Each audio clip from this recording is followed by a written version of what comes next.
자, 오늘 할할 말씀은 이사야 42장 5절입니다.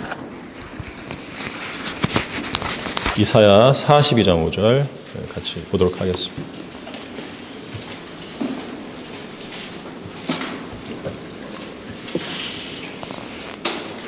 한 구절인데요. 하늘들을 창조하시고 그것들을 펼치셨으며 땅을 펴셨고 거기에 소산을 내시고 그 위에 있는 백성들에게 호흡을 주시며 그 안에 다니는 자들에게 영을 주신 분이신 하나님 주가 이같이 말하노라. 하나님께서 자신에 관해서 내가 어떤 분이다 라고 이제 말씀하는 부분인데, 이 말씀으로 함께 오늘 아침에 주님에 대해서 배워보도록 하겠습니다. 자, 오늘 설교 제목은 세상에서 성별하여 창조주를 섬기라. 세상에서 성별하여 창조주를 섬기라.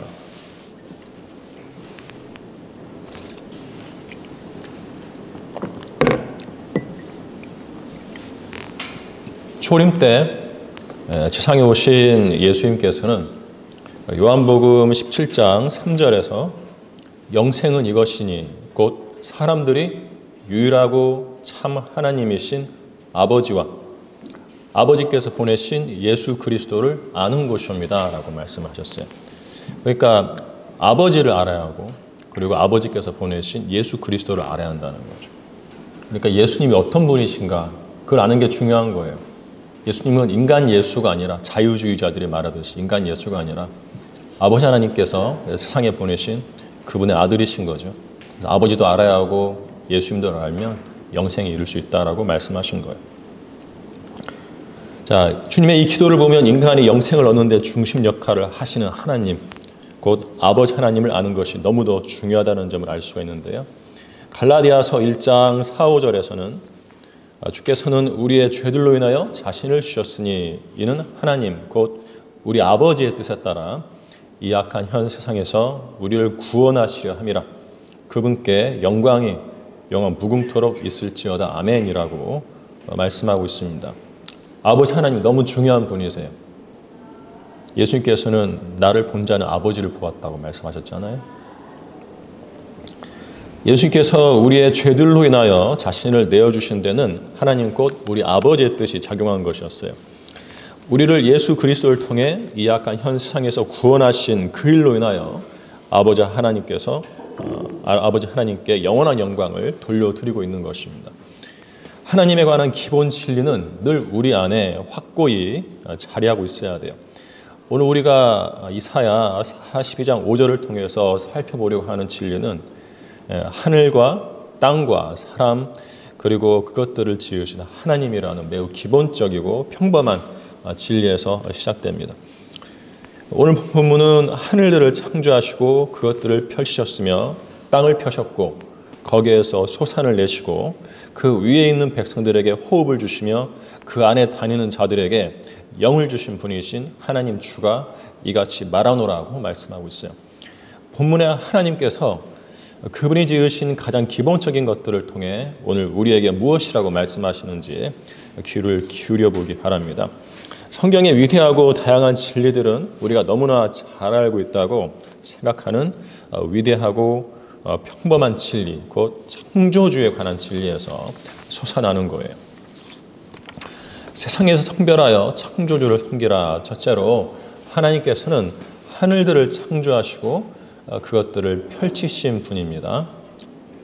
하늘들을 창조하시고 그것들을 펼치신 분이에요. 오늘 본문 이사야 42장 5절에 뭐라고 되어 있어요? 하늘들을 창조하시고 그것들을 펼치셨으며 라고 말씀하고 있습니다. 이 세상에서 가장 논란이 많고 가장 많은 의심을 사고 가장 많이 거부당하는 것이 있다면 하나님께서 창조주라는 사실이죠. 하지만 태초에 하나님께서 하늘과 땅을 창조하셨느니라는 창세기 1장 1절 한 구절로 모든 의심을 끝내버립니다. 의심할 이유가 없어요. 성경의 모든 말씀이 위대하지만 그 중에서도 가장 큰 위력을 지닌 말씀은 태초에 하나님께서 하늘과 땅을 창조하시니라는 말씀이에요. 내가 어디서 왔지? 내가 왜 태어나 살고 있지? 이 모든 의문을 없애는 말씀이 바로 태초에 하나님께서 하늘과 땅을 창조하셨느니라. 주님이 우리를 지으신 거예요. 우주가 어떻게 생겨났냐는 의문에 마침표를 찍죠. 하나님께서 창조하셨다는 겁니다. 인간이 가장 관심을 가져야 할 분이 누구신가에 해답을 제시하여 태초에 하늘과 땅을 지으신 하나님께 가장 큰 관심을 가져야 하는 것입니다. 본문 이사야 42장 5절은 하늘들을 창조하시고 그것들을 펼치셨으며 라고 말씀하는데, 우리는 하늘들이 셋으로 이루어진 것을 알고 있죠. 구름이 떠다니는 첫째 하늘, 별들이 무리 지어 떠있는 둘째 하늘, 거룩하신 하나님과 그분의 보좌와 천사들이 있는 셋째 하늘이 있어요. 하나님께서는 새 하늘들을 창조하시고 펼치신 놀라운 분이신 것입니다. 예전에 몰랐을 때는 태초에 하나님께서 하늘과 땅을 창조하시니라는 창세기 1장 1절 말씀에 따라 하늘을 하나로만 생각하고 있었는데, 한글 킹제임스 성경을 알고 진리 지식을 공부하면서부터 하늘이 셋으로 이루어졌다는 것을 알게 되었어요. 이것은 저 똑똑하다 하는 천문학자들도 모르는 내용입니다. 그들은 우주의 존재는 알아도 우주의 기원과 우리 머리 위 정북 방향에 하나님의 보좌가 있는 셋째 하늘이 있다는 사실을 알지 못하는 거죠. 우리가 육안으로 보는 파란 하늘 넘어 둘째 하늘 우주에는 셀 수 없이 많은 별들이 먹물을 치러놓은 듯한 우주에서 반짝거리고 있어요. 런던 대학의 우주 물리학자였던 보이드 박사는 육안으로 우리 눈으로 볼 수 있는 별의 수는 약 10만 개이고 최첨단 전자망원경으로 한 은하 안에서 볼 수 있는 별의 수는 2천억 개가 된다고 했어요. 그리고 그 망원경으로 볼 수 있는 전체 우주 속의 별들의 수는 2천억 곱하기 1,000억 개의 라는 천문학적 숫자라고 했습니다. 대단하죠? 그렇다면 인간이 보지 못한 별의 수가 얼마나 더 많겠어요? 이런 것을 전문적으로 연구하는 보이드 박사는 자신의 전공을 통해 하나님을 더 깊이 깨달았고 주 하나님 지으신 모든 세계라는 찬송을 자신의 신앙 간증으로 삼았습니다. 주 하나님 지으신 모든 세계 내 마음속에 그려볼 때 하늘의 별 울려 퍼지는 뇌성, 주님의 권능 우주에 찾네. 주님의 높고 위대하심을 내 영혼이 찬양하네. 주님의 높고 위대하심을 내 영혼이 찬양하네. 하나님이 어떤 분이신가를 알고 싶다면 한번 밤하늘을 한번 쳐다보기 바라고요. 별들이 떠있는 밤하늘. 그리고 우주에 사진을 찍어놓은 그림을 좀 보기 바랍니다. 너무 찬란하고 위대하고 경이롭죠. 하나님이 그 모든 걸 지으신 창조주시라는 거예요. 자, 그런데 이렇게 창조주를 믿고 그분을 찬양하는 과학자라 해도 하나님께서 지으신 모든 별들을 다 세고 거기에 일일이 이름을 붙일 수는 없어요. 그러나 하나님은 그 모든 별들을 그 수요대로 이끌어내실 수 있고 그 수없이 많은 별들을 일일이 다 이름 붙여 부르실 수 있는 분이에요. 참으로 경이로운 능력이죠. 바로 이 능력을 지니신 창조주께서 인류의 첫 조상 아담을 지으셨을 때 그에게 무슨 능력을 주셨는가 하면 들의 모든 짐승과 공중의 모든 새들의 이름을 지을 수 있는 능력을 주셨습니다. 이게 대단한 거예요. 과학은 아직도 새로운 별들을 발견해서 거기에 이름을 붙이려고 애를 쓰지만 주님께서는 이미 모든 별들의 이름을 붙여 놓으셨고 그 이름들을 동시에 알고 계시며 저 별은 무슨 별이라고 언제든지 지목하여 말씀하실 수가 있습니다. 하나님께서는 눈 한 번 깜빡임으로도 온 우주를 샅샅이 훑어보실 수 있는 분이세요. 하나님은 이런 분이십니다. 그렇다면 하나님께서 지으신 새 하늘들 중 가장 행복한 하늘은 어떤 하늘일까요? 요새 하늘에서 비행기 많이 떨어지죠. 네, 행복하지 않아요. 우리가 보는 첫째 하늘에서는 새도 떨어지고요. 어떤 데서는 뭐 개구리도 떨어지고 생선도 떨어진다고 그래요. 대환란 때 일어날 일들이 지금 일어나고 있죠. 자, 그런데 가장 행복한 하늘은 물어보나마나 셋째 하늘이에요. 셋째 하늘은 우리를 위해서 십자가에서 희생하신 예수 그리스도 곧 우리의 구주께서 살아계신 곳이고 그곳에는 죄도 눈물도 다툼도 질병도 고통도 없고 무엇보다 죽음이 없는 곳이에요. 셋째 하는 우리를 위한 새 예루살렘이 있고 우리 각자의 처소가 마련되면 주님께서 오셔서 우리를 하늘로 영접하시겠다고 약속하신 곳이죠. 다 함께 요한복음 14장 보도록 하겠습니다. 요한복음 14장 1절에서 3절인데요.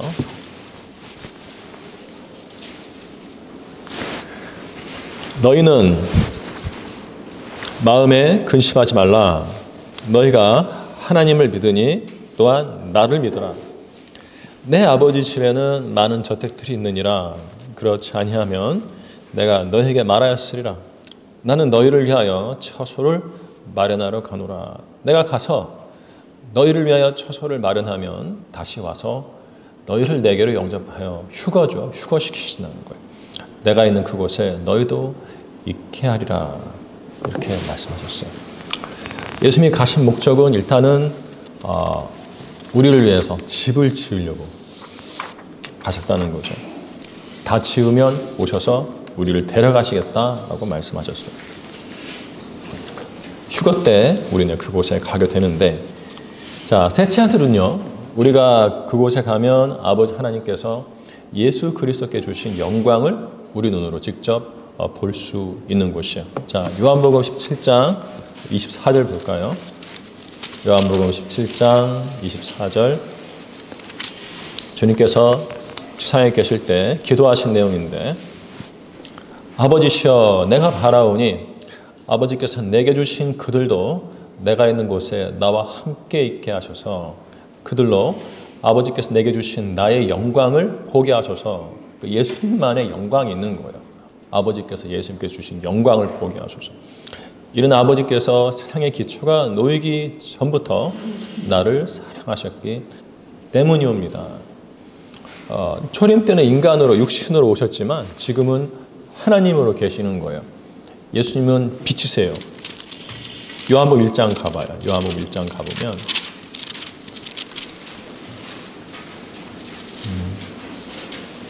1장 1절에 태초에 말씀이 계셨고 그 말씀이 하나님과 함께 계셨으니 그 말씀은 하나님이셨느니라. 이 말씀이 예수 그리스도시거든요. 원래 예수님은 말씀이라고 불리는 하나님이셨어요. 아버지와 말씀과 성령 세 분이 계시는데 그 두 번째 분이 말씀, 예수님이시죠. 그 말씀은 하나님이셨느니라. 예수님은 하나님이신 거예요. 말씀 하나님이죠. 그분에 대해서 뭐라고 하시냐면 9절 보세요. 세상으로 들어오는 모든 사람에게 비치는 참 빛이 있었으니, 예수님을 고딕체로 참 빛이라고 말씀하고 있죠. 그러니까 셋째 하늘에 계신 예수님은 빛 그 자체세요. 아주 휘황찬란하게 빛나고 계시는 분이에요. 우리 럭하 목사님 그림으로 보는 요한계시록 같은 거 보면 보좌에 앉아 계신 분 있잖아요. 어떻게 그렸어요? 그냥 빛이 빛나는 것처럼, 사람의 형상을 하고 빛이 빛나는 것처럼 그렸죠. 셋째 하늘에 가면 우리가 볼 수 있는 예수 그리스도의 모습 가운데 하나죠. 빛이세요. 그 영광을 우리에게 보여주시겠다고 말씀하시는 거죠. 자, 얼마나 행복하겠어요? 그런 분과 함께 있으면. 자, 죄가 얼씬할 수 있겠어요? 셋째 하늘 이렇게 행복한 곳이에요. 그래서 성경은 우리에게 위에 있는 것들을 구하라고 말씀하고 있는 거예요. 골로새서 3장 1절에 3절에서 그러므로 너희가 그리스도와 함께 살아났으면 위에 있는 것들을 구하라. 거기에는 그리스도께서 하나님의 오른편에 앉아 계시느니라. 위에 있는 것들에 너희 마음을 두고 땅에 있는 것들에 마음을 두지 말라. 이는 너희가 죽었고 너희의 생명이 그리스도와 함께 하나님 안에 감추어졌기 때문이라.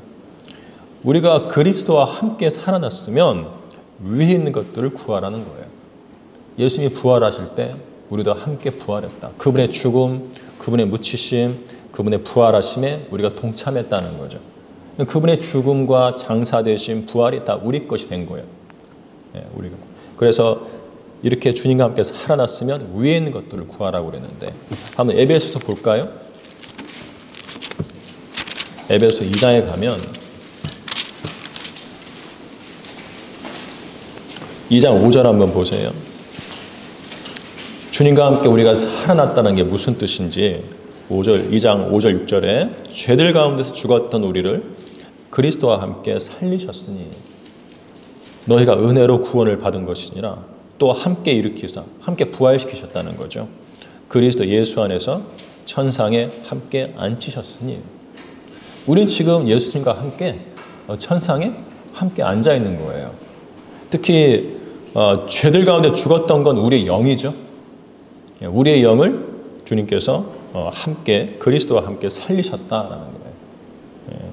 함께 일으켰고 또 그리스도 예수 안에서 천상에 함께 앉히셨다. 함께 죽고 묻히고 부활했을 뿐만 아니라 예수님과 함께 천상 하늘나라에 지금 앉아 있다는 거죠. 우리의 영은 우리 안에 있기도 하고 또 하늘나라에 있기도 하는 거예요. 신비롭죠.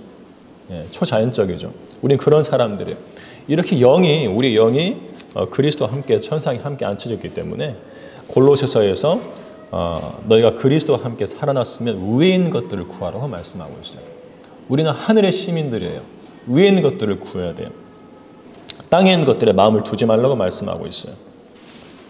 자, 그리스도인은 위에서 오실 셋째 하늘에서 다시 오실 주 예수 그리스도를 기다리는 사람들이죠. 하늘에 예수님이 계시기 때문에 행복은 땅에서 오는 것이 아니라 하늘에서 오는 것입니다. 위에 있는 것들을 구하는 사람들이 진정한 행복을 맛볼 수 있는 사람들이에요. 우리의 행복은 셋째 하늘에 있어요. 자, 위에 있는 것들에 마음을 두고 그것들을 구하는 사람이 행복한 사람이다.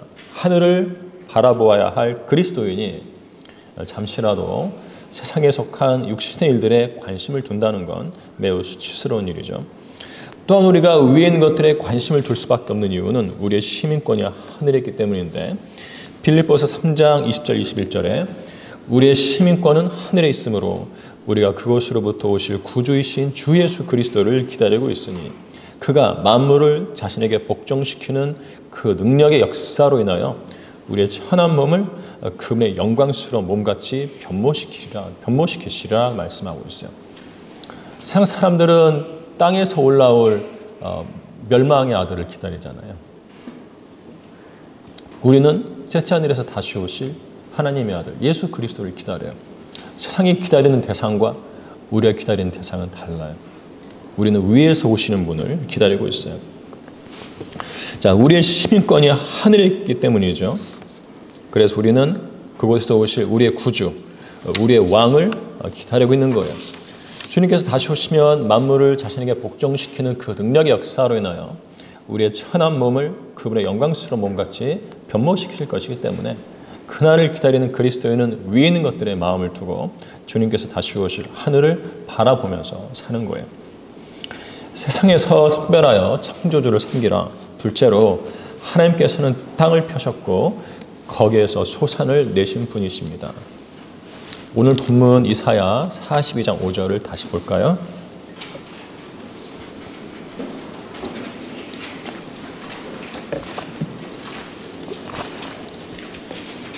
이사야 42장 5절 중간쯤 보면 땅을 펴셨고 거기에서 소산을 내시고 라고 되어 있어요.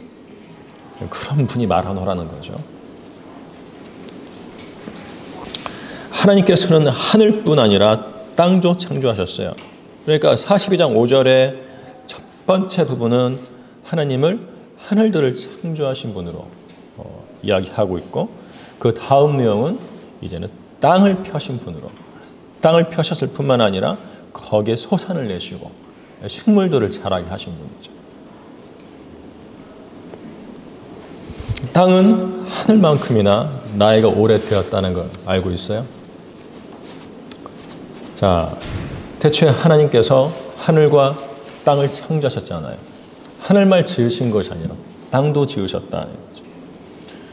창세기 1장 1절부터 지금까지 있어온 것이니까 땅의 나이가 몇십억 년인지 몇백억 년인지 알 길은 없지만 어쨌든 우리가 밟고 다니는 흙, 꽃을 심기 위해 화분에 담아넣는 흙, 창세기 1장에 지음받은 아주 오래된 흙이에요. 어떤 멍청한 과학자는 땅은 흙은 지렁이 똥으로 된 거다. 여러분 지렁이 똥 봤어요? 지렁이 똥 보면은요 진짜 흙처럼 생겼어요. 진한 회색 흙처럼 생겼는데 그러면은 이 지구보다 지렁이가 더 오래된 거예요. 태초에 뭐가 있었어요? 지렁이가 있었느니라. 그리고 그 지렁이가 똥을 싸서 땅이 생겼다. 그 논리밖에 안 되는 거잖아요. 얼마나 멍청해요. 지렁이가 얼마나 많아야 이런 지구가 생길까요? 바보죠. 설교자가 아주 어릴 때 삼촌차를 타고 전라남도 장성군이라는 곳에 간 적이 있어요. 이 삼촌이 오늘 꿈에 나타났어요. 돌아가셨는데 나보고 건강하래요. 그러고 갔어요. 마치 설교에 있는 거예요. 오늘 설교 잠깐 검토하면서 참 희한한 일이다. 제가 좀 건강이 좀 필요하죠. 자, 어릴 때인데 초등학교 때인데 삼촌 차를 타고 전라남도 장성군에 갔는데 차에서 내려서 그 낯선 곳에 땅을 밟는다는 것이 무척 신비로웠습니다. 어린 나이에 그랬어요. 내가 살던 고향 땅이 아니라 낯선 곳에 땅을 밟으니까 그렇게 신기했어요. 전남 장성의 흙은 설교자의 고향인 정읍 땅과는 다른 어떤 신비로운 흙으로 여겨졌어요. 그래서 몸을 수그려가지고 모험하듯이 그곳에 흙을 만져보고 발로 탁탁 두드려보고 돌을 하나 집어서 저 멀리 던져봤어요. 낯선 곳의 흙에서 돌을 집었다는 사실, 그리고 그것을 있는 힘껏 멀리 던져보았다는 사실, 어린 나에겐 원인 모를 감동을 주었습니다. 그런데 돌을 힘껏 던졌는데 아무 일도 안 일어났어요. 그냥 날아가다가 툭 떨어졌죠. 왠지 모르게 허무했어요. 장성의 흙이나 정읍의 흙이나 장성의 돌이나 정읍의 돌이나 다를 게 없었어요. 그 흙이 그 흙이고 그 돌이 그 돌인데 이 상에 있는 흙과 돌, 지구라고 불리는 이 땅덩이는 창세기 1장 1절에서부터 지금까지 존재해온 것이. 그러나 그 흙 위에서 일어나는 일들은요, 창조자 하나님을 대적하는 죄악들 뿐이죠.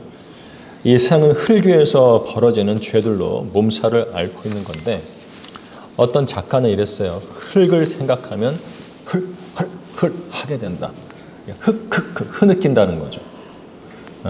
슬퍼진다는 거예요. 자, 그렇게 그가 느끼는 이유는 모르겠어요. 자기가 살고 있는 세상이 슬퍼서 그랬는지 모르겠지만 우리의 관심사는 아니죠.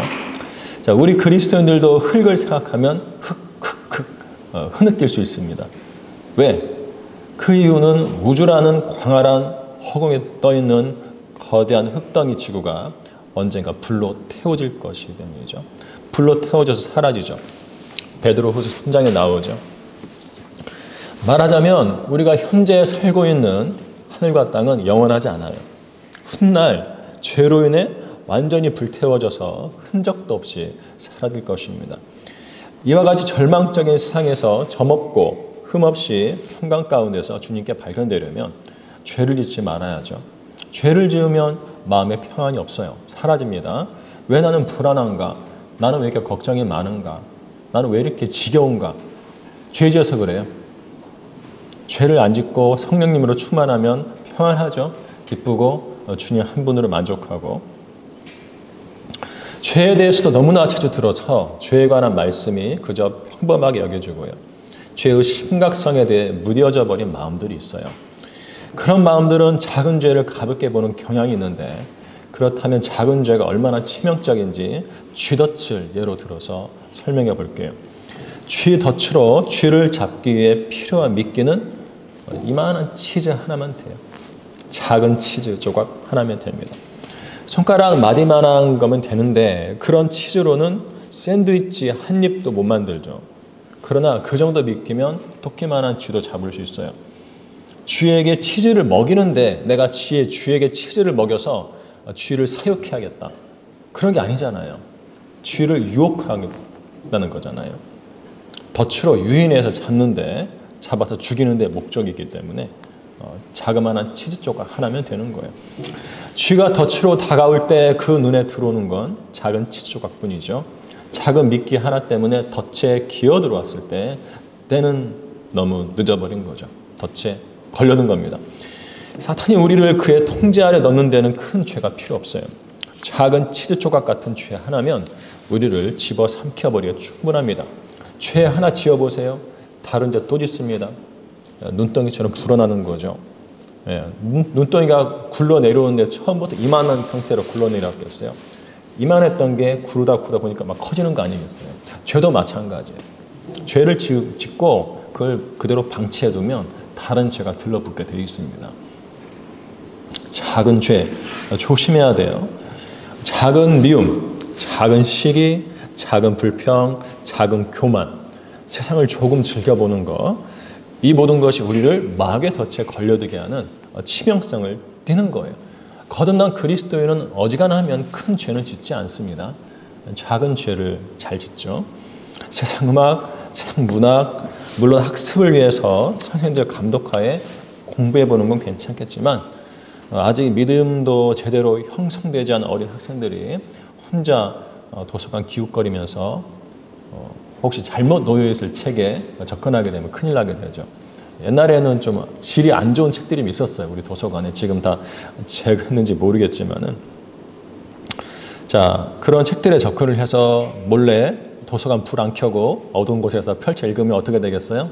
대마처럼 되겠죠. 네, 몰래 하는 거 금합니다. 여러분 그러시면 안 돼요. 자, 대마가 로마 제국의 문학, 철학, 음악, 웅장한 건물 같은 것들에 홀딱 빠져서 결국 바울을 버리고 세상에 가버렸듯이 그런 학생들이 나올 수 있는 거예요. 왜 서울 크리스찬 중고등학교 졸업했는데 세상으로 가버렸을까? 혼자 있을 때 몰래 세상을 즐긴 거예요. 원인은 그런 곳에 있는 거예요. 혼자 있을 때 말씀을 봐야지, 기도를 해야지, 스마트폰 켜고 몰래 세상을 계속 즐긴 거죠. 결국에는요, 그런 사람들은 세상으로 가버리게 됩니다. 대마가 처음부터 그랬겠어요? 바울과 함께 선교여행 다녔던 일꾼이었는데 함께 감옥에도 갇히고 조금씩 변질된 거죠. 선교여행 다니면서 세상을 구경하기 시작한 거예요. 좋다 이거죠. 그러다 결국 물들어 버렸고 가버린 거예요. 자, 결국 세상에 완전히 빠져서 결코 헤어나지 못하게 된 곳입니다.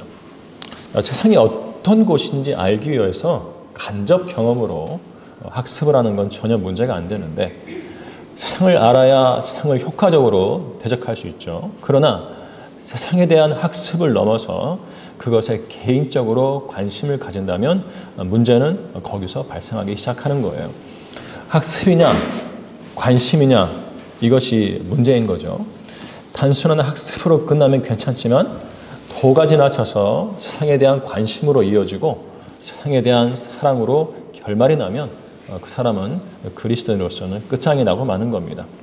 세상의 늪에 슬쩍 발을 넣어보았는데 그 뒤 발목까지 빠졌고 그 뒤 무릎까지 빠졌고 허리, 배, 가슴, 목, 입까지 빠져요. 그러면 어떻게 돼요?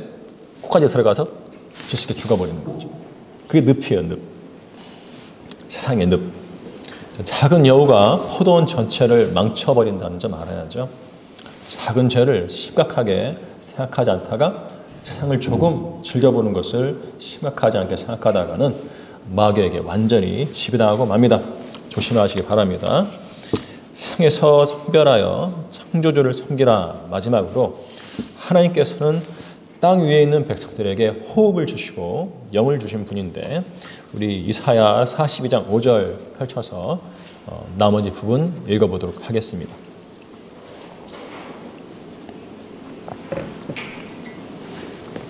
마지막 부분이죠. 그 위에 있는 백성들에게 호흡을 주시며 그 안에 다니는 자들에게 영을 주신 분이신 하나님 주가 이같이 말하노라. 호흡을 주시고 영을 주셨다. 주님께서 아담에게 생명의 호흡을 불어넣으시니까 아담이 살아있는 혼이 되었는데 하나님께서 아담의 콧구멍에 넣으신 그 호흡은 그의 영이 되었죠. 그래서 그 위에 있는 백성들에게 호흡을 주시며 그 안에 다니는 자들에게 영을 주신 분이라고 하나님께서 그분 자신에 대해서 이야기하시는 거예요. 방금 이야기했듯이 아담을 살아있는 혼이 되게 하셔서 살게 하신 분이 하나님이신데 하나님은 원래 어떤 인간과도 교제가 필요하지 않으신 분이세요. 하나님의 속성 가운데 자족이 있어요. 자족. 영어 아는 학생 있는지 모르겠지만 self-sufficiency야. sufficient한 뭐예요? 충분하다 그런 뜻이잖아요.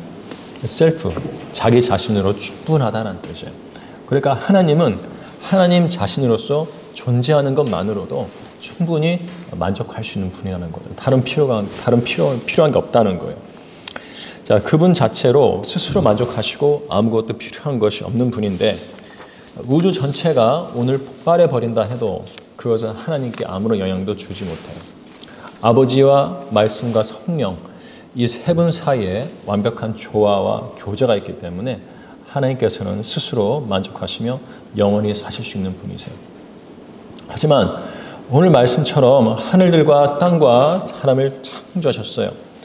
하늘과 땅과 사람 이 세 가지는 하나님의 주된 관심의 대상인데 그중 가장 많은 관심을 보이시는 것이 하나님께서 그분의 형상대로 지으신 사람입니다.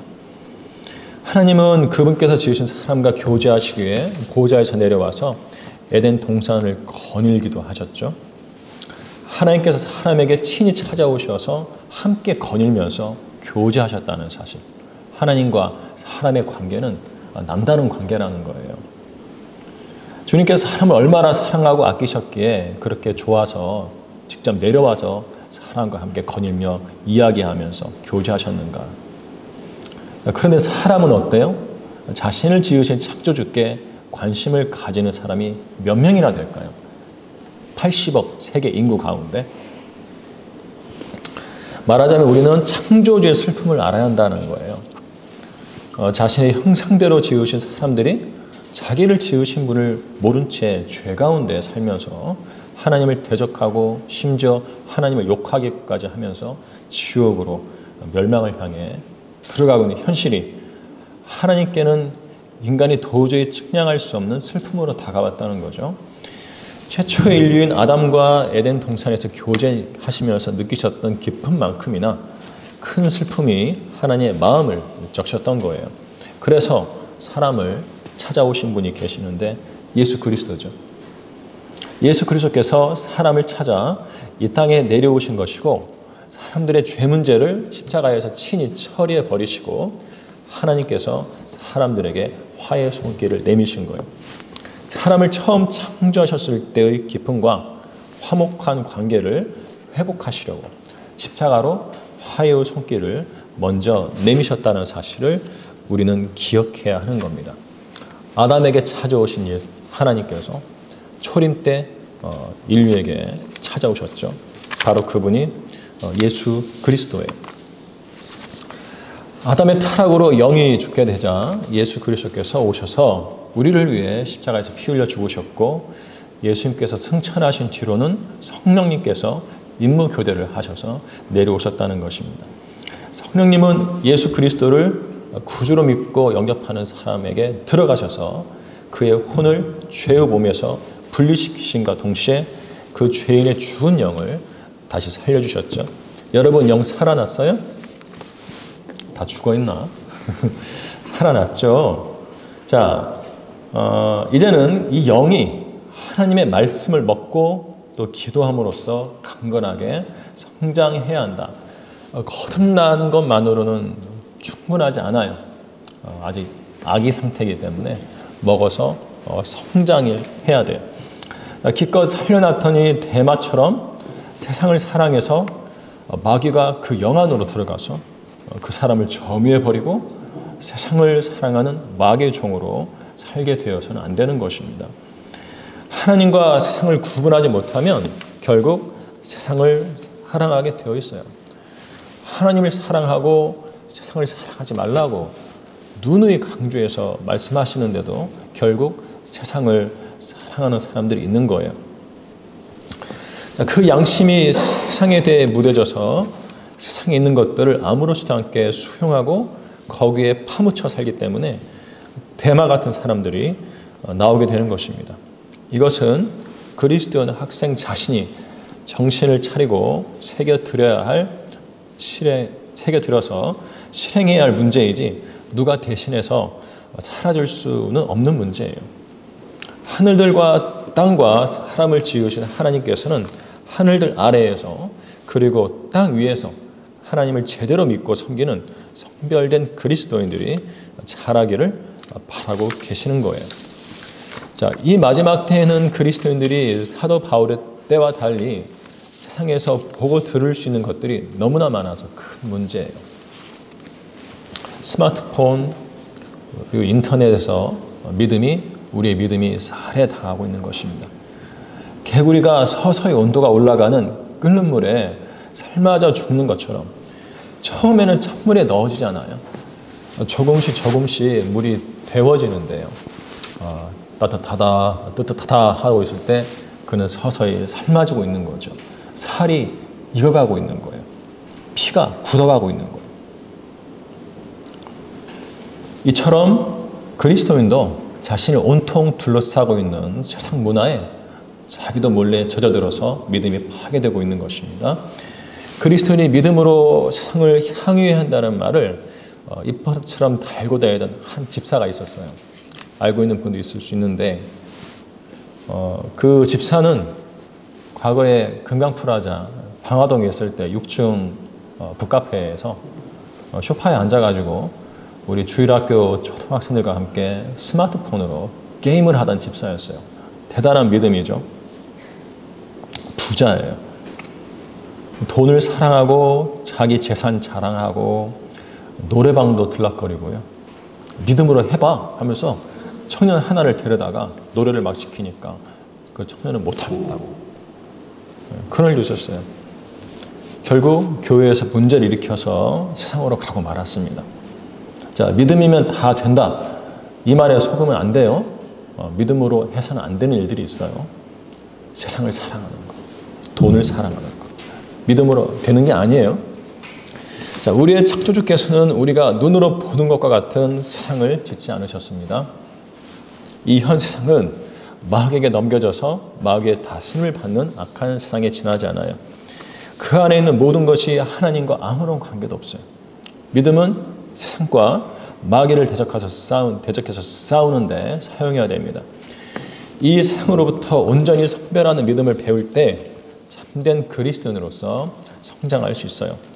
늘 정신을 차리고 자신이 세상으로부터 온전히 선별되었는지 그에 대한 경각심을 갖고서 공부하고 있는지 돌아보는 학생들이 되기를 바라며 설교를 마치겠습니다.